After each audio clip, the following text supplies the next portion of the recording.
Los datos suelen ser más contundentes que las declaraciones, y los hechos de violencia siguen desmintiéndolas en la misma forma en que los grupos criminales se siguen cebando contra los policías estatales y municipales. Sí, ayer se difundió un video de 4 policías, 2 hombres y 2 mujeres, apresados por grupos criminales en Jalisco. Ayer mismo otros 4 policías, también 2 hombres y 2 mujeres, fueron secuestrados en el municipio de Moctezuma, en San Luis Potosí. Y mire usted, los policías fueron levantados después de que los criminales prendieron fuego a la comandancia policial y a todos los vehículos de la misma. Se robaron las armas, se robaron equipo, pero los policías no son las únicas víctimas. También los médicos han reclamado por los asesinatos de ese gremio. Uno de ellos, un médico de origen cubano, durante la toma la semana pasada de un hospital en Ecatepec, mientras que ayer aparecieron los restos abandonados en la colonia Pencino, en la Ciudad de México, en la cajuela de un automóvil de la directora de patología del Hospital Español, que había desaparecido días atrás. Estoy trabajando. Los nombres de los directores que fueran las 4 letras. El nombre de los directores es Mari Martínez y Mora. ¿De dónde son los directores? Joel Mora es de La Manzanilla y Mari es de Concepción de Buenos Aires. Ellos los mandan a puntear a los cruceros y a todo eso, ¿verdad? Sí, nomás cuando entra el gobierno o así. Cuando entran los verdes. Así es. Son policías del municipio de Concepción de Buenos Aires, en Jalisco. Las imágenes difundidas en redes sociales muestran a 4 elementos de la corporación, 2 hombres y 2 mujeres, sometidos. Fueron privados de la libertad por sicarios de un grupo criminal. En el video de 28 segundos se observa a los 4 elementos arrodillados frente a los criminales que los interrogan. Estos sujetos les preguntan quiénes son los mandos que apoyan al grupo criminal, conocido como las 4 letras, como se le suele llamar al cártel Jalisco Nueva Generación. Medios locales señalan a los agresores como integrantes de la célula delictiva Pájaro Sierra y que el motivo del interrogatorio era saber si los policías trabajaban para el cártel Jalisco. Los policías fueron liberados en Michoacán. Ni el Ayuntamiento de Concepción de Buenos Aires ni la Fiscalía del Estado se pronunciaron al respecto. En otra agresión contra policías, hombres armados atacaron la comandancia municipal de Moctezuma, en San Luis Potosí. Además, privaron de la libertad a varios policías. Se realizó la sustracción de 4 elementos de la Policía Municipal y también el incendio. Esta mañana se dio a conocer que agentes de la Guardia Civil Estatal localizaron con vida a estos 4 policías en el municipio de Villa Hidalgo. La Secretaría de Seguridad informó que los oficiales se encuentran en buen estado de salud y que continuarán las indagatorias para dar con los responsables. Las agresiones contra elementos policíacos también ocurrieron en la comunidad El Chinaco del municipio de Villagrán, en Guanajuato. La noche de este martes se reportó un enfrentamiento con civiles armados, donde un agente de investigación criminal murió y 2 elementos más resultaron heridos. Los agentes fueron sorprendidos a balazos, por lo que pidieron refuerzos. La Guardia Nacional se sumó a la refriega contra los criminales, quienes estaban atrincherados en vehículos aparentemente blindados. Los delincuentes lograron huir. Las agresiones del crimen organizado no solo son contra elementos de las fuerzas de seguridad. Médicos siguen denunciando hechos violentos y amenazas en varios estados. En el Estado de México hubo otro ataque armado, pero en un hospital privado en la colonia Tierra Blanca del municipio de Ecatepec. Un médico cubano, una enfermera y la familiar de una paciente murieron. La agresión ocurrió la madrugada del viernes 12 de agosto, cuando 2 hombres armados entraron al hospital, preguntaron por una mujer, entraron a las áreas de atención médica y al llegar al segundo nivel se encontraron con una enfermera y la esposa de un paciente contra quienes dispararon. Ernesto Oliva Alegra, el doctor de origen cubano asesinado, tenía 3 años radicando en el país. Llegó mucho antes de que iniciara la Brigada Médica Especial contratada por el gobierno federal. El viernes 12 de agosto, el cuerpo de la jefa de área de patología del Hospital Español, Alejandra Zárate Osorno, fue encontrado en la cajuela de su camioneta. La médica egresada de la Escuela Médico Militar con especialidad en anatomía murió por estrangulamiento. La Fiscalía de la Ciudad de México indaga el caso como feminicidio. A través de Twitter, el Hospital Español lamentó la irreparable pérdida de la doctora y expresó su solidaridad con la familia, amigos y colaboradores. mientras que el gremio de anatomía patológica emitió un comunicado en el que exigen medidas de seguridad para los médicos. Se informó que la policía cuenta con imágenes de las cámaras de seguridad del Centro de Control y Comando C2 Poniente, las cuales captaron al sospechoso del homicidio. Para ADN 40, Fuerza Informativa Azteca. Bueno, y para abonar a estos temas, esta tarde fue asesinado Guillermo Mendoza Suárez, el hijo del presidente municipal de Celaya, donde hubo tantos enfrentamientos, tantos disturbios la semana pasada. Es el hijo de Javier Mendoza Márquez, el presidente municipal. El asesinato ocurrió afuera de una farmacia. De acuerdo con testigos, le dispararon en más de 10 ocasiones cuando se encontraba al interior de su vehículo. El gobernador Diego Sinué externó sus condolencias y lamentó este homicidio. Ahí sigue la violencia más allá de todas las declaraciones. Y ahí va, directo contra la ciudadanía, con un chavo que, bueno, simplemente tenía el problema de que su papá trabajaba como presidente municipal. Y como le adelantábamos ayer, aparecieron los restos del 14º periodista. Sí, van 14 periodistas asesinados en lo que va de este 2022. Se trata de Juan Arjón López, asesinado en Sinaloa. Otro periodista asesinado ahora en Sonora. La Fiscalía confirmó la muerte del comunicador Juan Arjón López. Familiares y amigos reportaron su desaparición la semana pasada. Lo vieron por última vez el 8 de agosto. Su cuerpo fue localizado con signos de tortura en un vehículo abandonado en San Luis Río Colorado. El reporte de la Fiscalía indicó que la causa de su muerte fue un traumatismo cráneoencefálico ocasionado por una contusión. Arjón López era director del portal ¿A qué le temes? Además, integraba el grupo de comunicadores y periodistas independientes. De acuerdo con sus colegas, forjó una larga trayectoria dentro de los medios de comunicación en la zona fronteriza de San Luis Río Colorado. Tras los reportes de su desaparición en redes sociales, la Fiscalía inició la búsqueda oficiosa del periodista. Las autoridades informaron que no descartan ninguna línea de investigación. Ahorita que se hace el hallazgo implica, por supuesto, trabajar actualmente en la investigación para esclarecer el caso. Horas después de localizar el cuerpo, la Dirección de Seguridad Pública Municipal de San Luis Río Colorado detuvo a una persona por el homicidio del comunicador. Además, aseguró el vehículo que al parecer usaron para secuestrarlo. La organización Artículo 19 hizo un llamado a la Fiscalía para que aplique el protocolo homologado en la investigación de delitos contra la libertad de expresión y no desestimar su labor como móvil del crimen. Además, pidió evitar discursos estigmatizantes que desinformen a la opinión pública y que puedan revictimizar al periodista. La organización menciona que este asesinato se suma a una oleada de violencia contra la prensa, por lo que exige a las autoridades investigar diligentemente y proteger a familiares y personas colaboradoras del medio. Con el asesinato de Juan Arjón López, son 14 periodistas asesinados en México en lo que va de 2022. José Luis Gamboa Arenas en Veracruz, Margarito Martínez y Lourdes Maldonado López en Tijuana, Roberto Toledo en Michoacán, Eber López Vázquez en Oaxaca, Jorge Luis Camero Zazueta en Sonora, Juan Carlos Muñiz en Zacatecas, Armando Linares López en Michoacán, Luis Enrique Ramírez Ramos en Sinaloa, Sheila Joana García Olivera y Yesenia Mollinedo Falconi en Veracruz, Antonio de la Cruz en Tamaulipas, Ernesto Méndez en Guanajuato y Juan Arjón López en Sonora. Veracruz, Baja California y Michoacán encabezan los estados con más asesinatos de periodistas. Hace unas semanas, la Sociedad Interamericana de Prensa concedió el Gran Premio de la Libertad de Prensa a 13 periodistas asesinados en México de octubre del año pasado a julio, en memoria a su labor.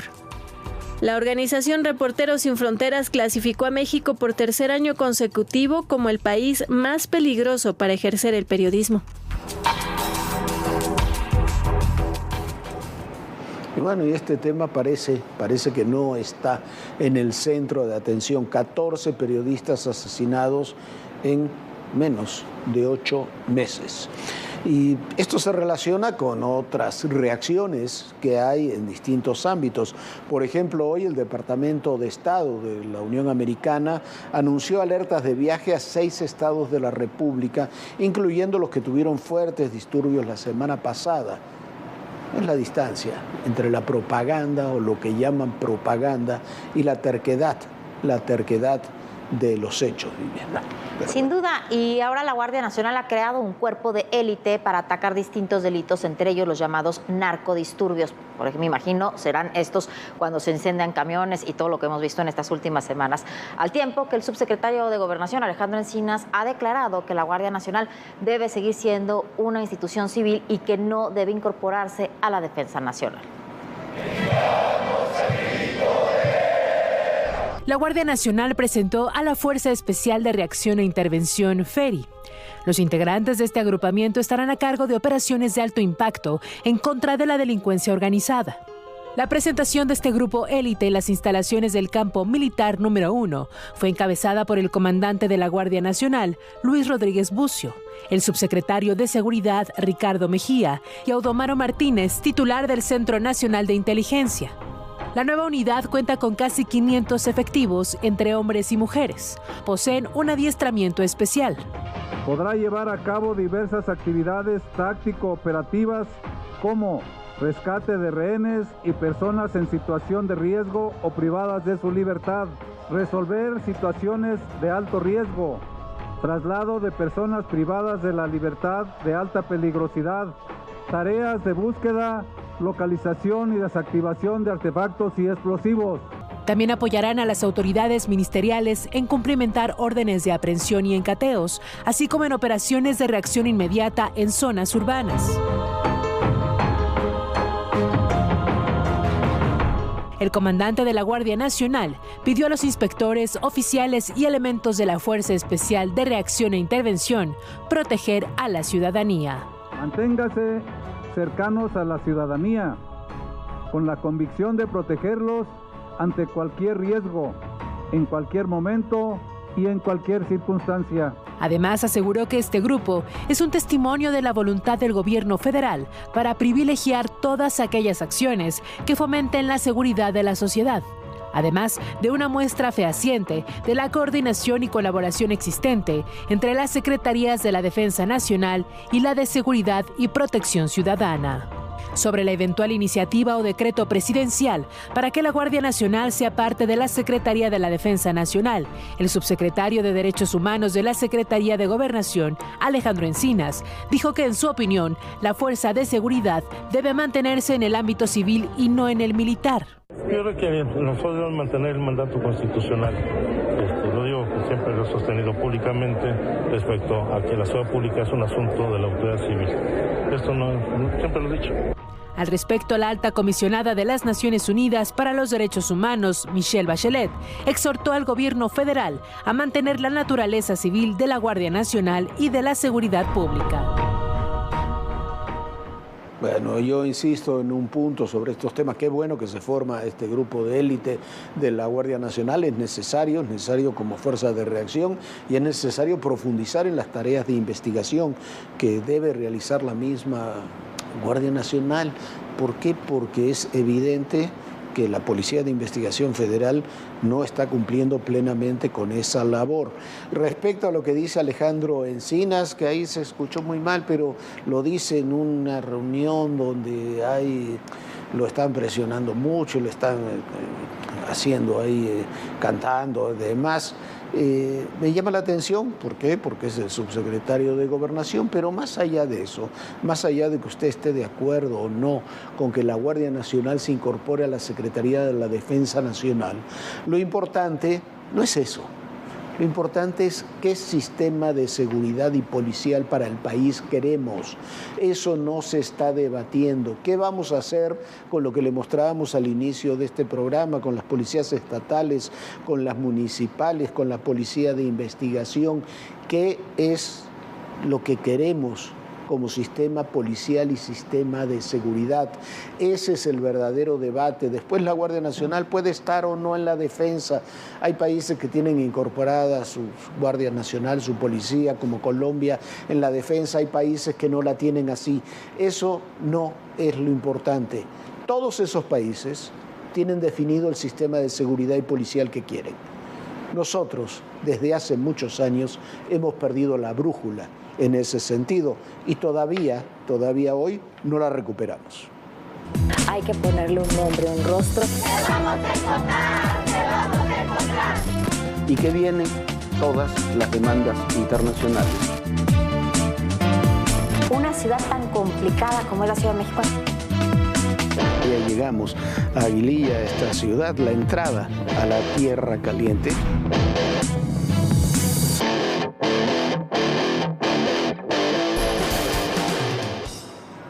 Bueno, ya han comenzado a trabajar expertos estadounidenses en la mina de carbón en Sabinas, Coahuila.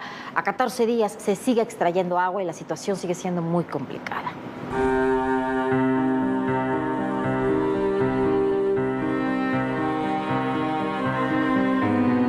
Han llegado los expertos internacionales a los pozos de la mina de carbón de Sabinas, Coahuila. Se trata de un equipo de expertos de la empresa Phoenix First Response, quienes realizaron un recorrido. Buscan agilizar los trabajos para rescatar a los 10 mineros que permanecen atrapados en la mina de Pinabete. La Coordinadora Nacional de Protección Civil, Laura Velázquez Alzúa, informó que entregó un informe por escrito a los expertos internacionales. Es sobre las acciones que han realizado hasta ahora.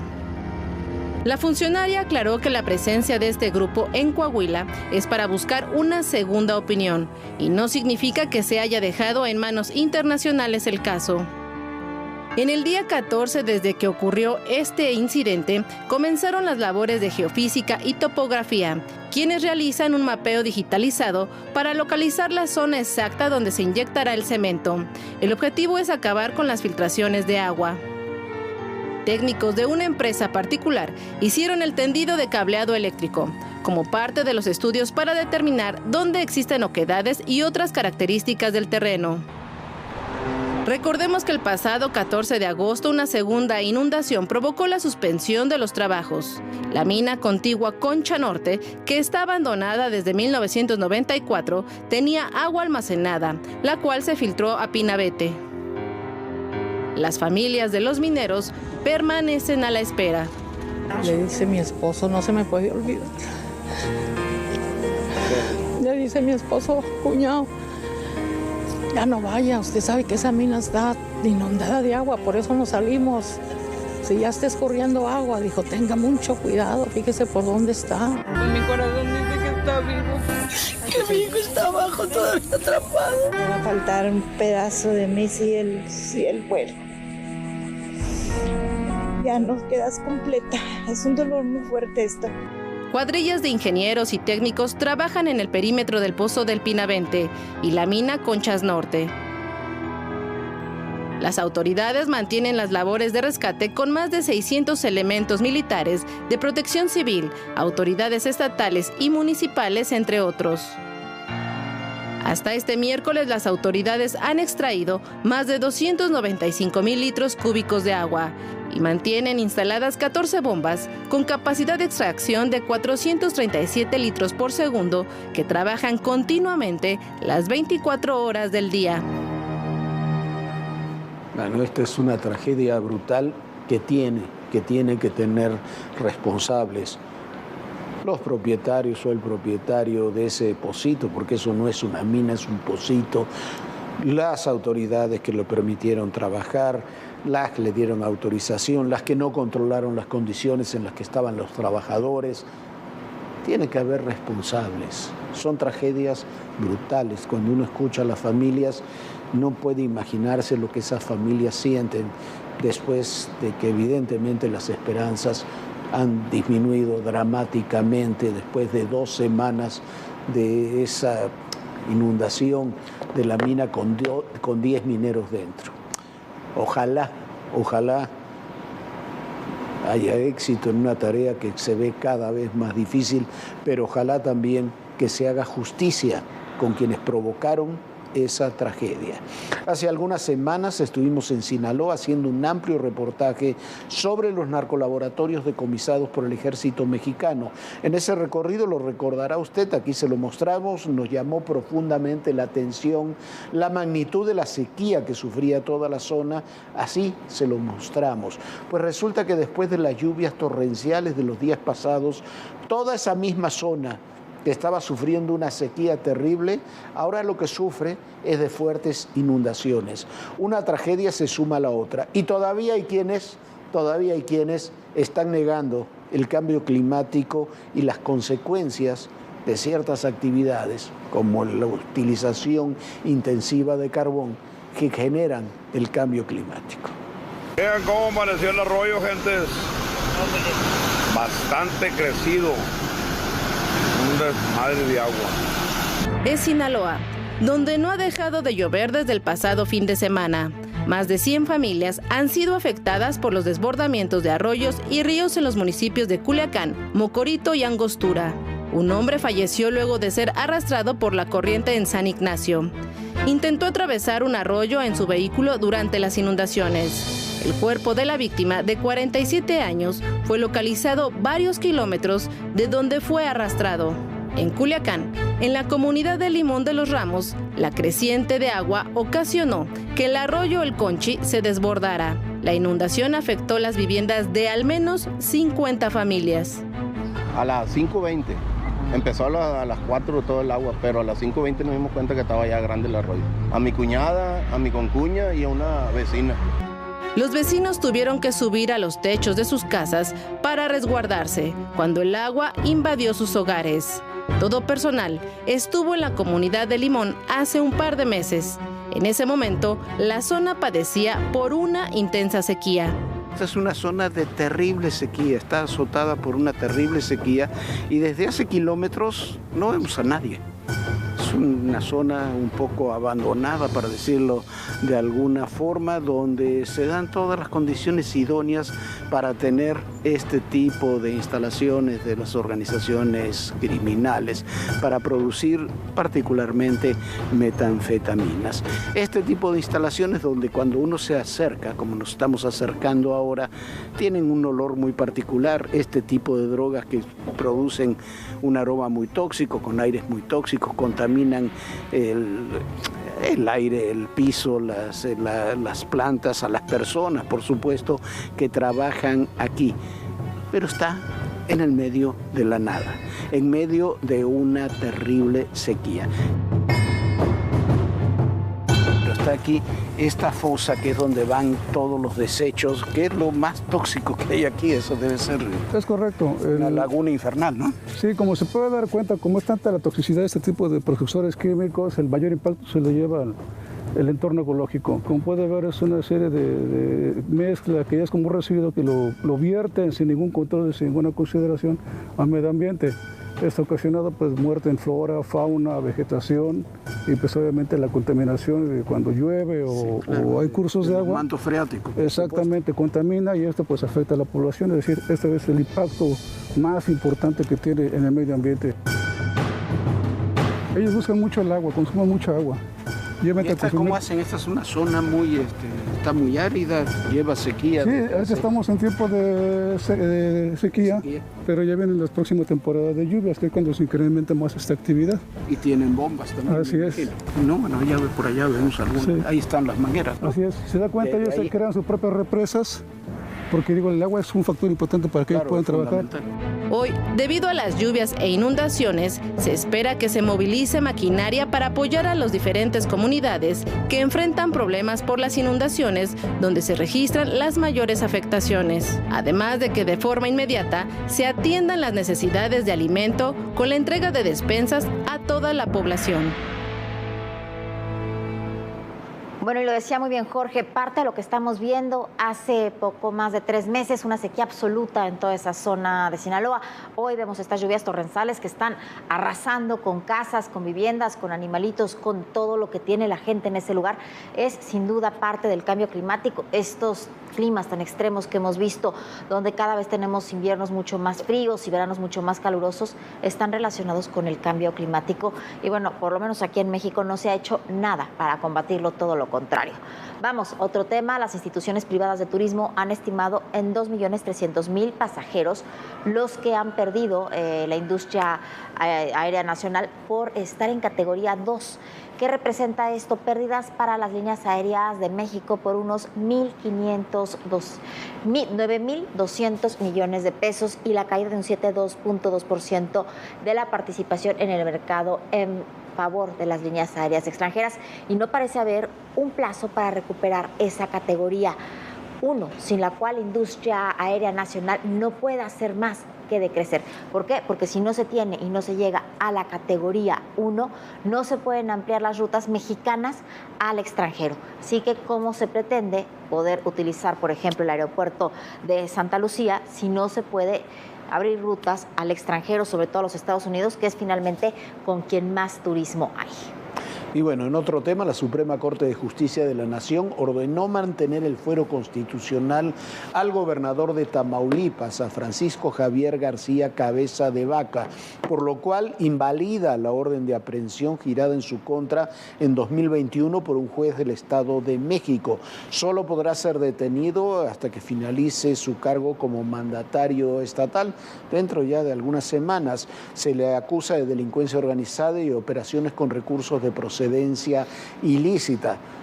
Que tomó esa decisión la Suprema Corte, me parece que es una decisión que habría que haber tomado hace ya varios meses. ¿Por qué? Porque se arrastra ese tema desde 2021 hasta ahora. Pero ya nos vamos, Viana, se nos acabó el tiempo muy rápidamente. Se nos va siempre muy rápido con toda esta información, así que lo invitamos a ser parte de nuestras redes sociales. Puedes simplemente consultar el QR aquí que aparece en pantalla, lo lleva directo a ver los contenidos de Todo Personal en nuestro canal de YouTube de ADN 40, y ahí puede revisar todo lo que esta plataforma le ofrece, muchos reportajes especiales y todo lo que se haya perdido aquí de Todo Personal. Por supuesto, también contenidos especiales. Descanse, sueñe bonito y nos vemos mañana aquí en Todo Personal. Bonita noche, Jorge. Bonita noche, Viviana. Muy buenas noches a todos ustedes, y recuerden, en el poder y en la política todo, pero absolutamente todo es personal. Gracias.